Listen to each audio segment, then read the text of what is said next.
ça m'a rendu fou hier d'entendre, parce que j'étais avec des amis, etc., d'entendre c'est la loterie, c'est le hasard. Non, les tirs au but, c'est pas le hasard, ça se Non, non, travaille et on a vu que les c'est Argentins pas. étaient meilleurs que nous hier. Ça se travaille et c'est aussi éminemment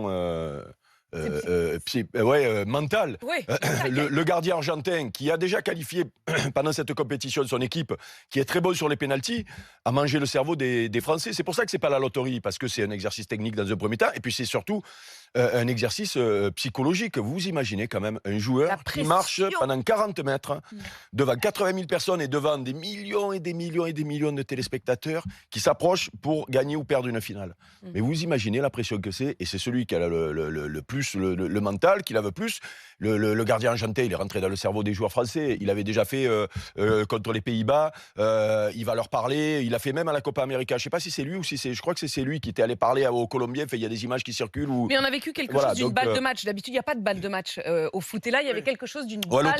Lautaro, il en a une juste avant de la tête qui vrille complètement.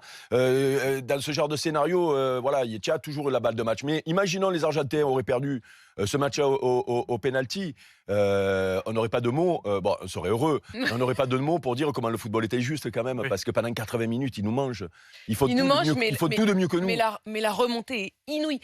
C'est pour ça qu'il faut les remercier. Pourquoi ils nous mangent pendant 80 minutes? Éric, moi, je veux comprendre quand même. Je l'ai dit à Pauline.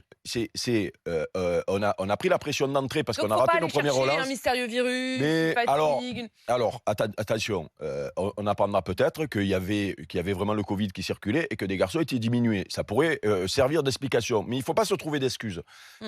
Parce que c'est pas fair play. Il faut assumer. Il faut assumer et je le répète. C'est simple, hein, tu perds tes premiers ballons. Même un joueur individuellement, tu perds tes premiers ballons, tes premiers duels, tu es sorti du match. Le foot, ça permet de revenir, tes partenaires peuvent te relancer dans un match si tu n'es pas moins bien, mais ça commence comme ça. Et là, on voit que les Français ont pris la pression d'entrée parce que tout ce qu'ils faisaient était dans le mauvais sens. Le contrôle était dans le mauvais sens, la passe était dans le mauvais sens. Théo, il perd 2 ballons d'entrée, tu te mets le feu tout seul.